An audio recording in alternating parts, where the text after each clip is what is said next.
Hi, so I just thought I'd pop on and do a quick video. I've missed a few days in order to do a roundup of last week. Last week was started off really well. Normal work, school, football practice, singing practice, football matches, just everything the normal sort of run of the mill runabout mum's taxis.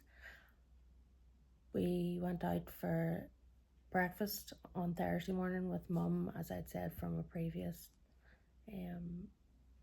chat, that my mum has cancer. She has now got the stage where it is terminal. Originally it started back in December 2024 whilst I was pregnant with my son. Then through that time she had her chemo, her surgery, everything went well. She was cancer free for 3 years until it came back on her scar. From then we had 2 to 3 years of one treatment plan which worked and kept it stable. It was never going to cure it again, but it was to manage and maintain. So once the 3 years passed, then again there was a movement in it, a progression. So we had to get a new treatment plan again. At that stage there was a new funded drug that it became available, and Mum was one of the first ones to go on it. She was on it for 5 years, so she was the longest one to tolerate it and to see good results. Most of the others were all 2 to 2.5 years, the consultant had told us.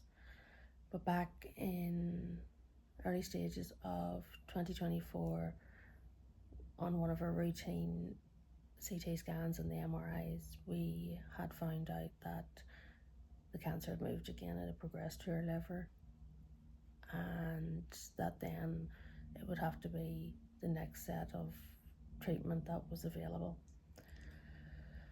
So we started that, but then in August 2024 she had a break in her leg and her knee, so it required surgery. She had to get a full specialised knee replacement and part of her thigh bone, and then extra metal work into her hip and bits and pieces.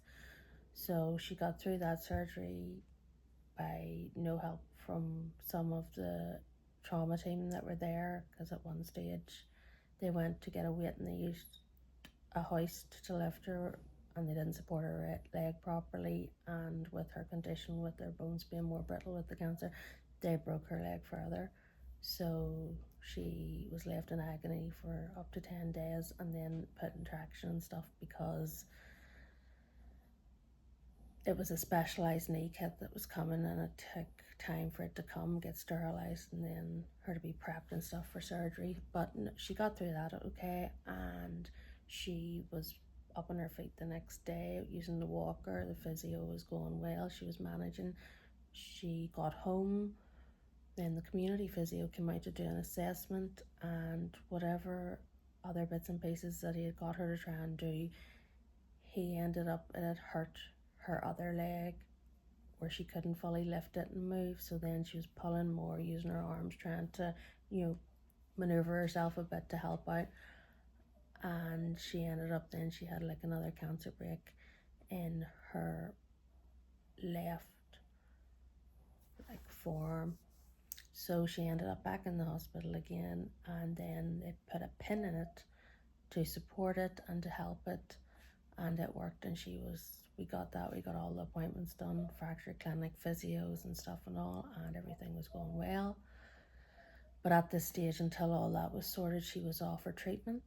We got her back on where I could get her mobile, and she was in her wheelchair, and we got her in for more scans and things and got her back onto her treatment again. And then Christmas, we made this Christmas a good Christmas, because I didn't think that possibly might see another one. But we got news like 3 weeks ago, coming 4 weeks now, that her cancer has spread further, and that it's just a matter now of time, because there's no further treatment that will help her. The only thing with some of the treatments, it could cause her more distress than anything else. So but she's been doing brilliant up until Saturday there. She started to feel a wee bit sort of sick and stuff and things, and a lot more tiredness and stuff. So this past few days has not been good, but we just have to sort of take it and see what way it comes. We have the GP coming out today to see what way we can work with extra help and care for her, and to make sure that she's not in any real pain. And I suppose the only thing at this stage that I could ask is that, one of the times that she just dozes over, that, she just dozes on and that's it, sort of thing, so that there is no pain and there's no suffering, because I don't want to watch her suffer. I've been with her the whole way through the whole 10-year process, at all appointments, at all things, trying to organise everything like that, as well as work, run a house, keep everything sorted, and keep a smile and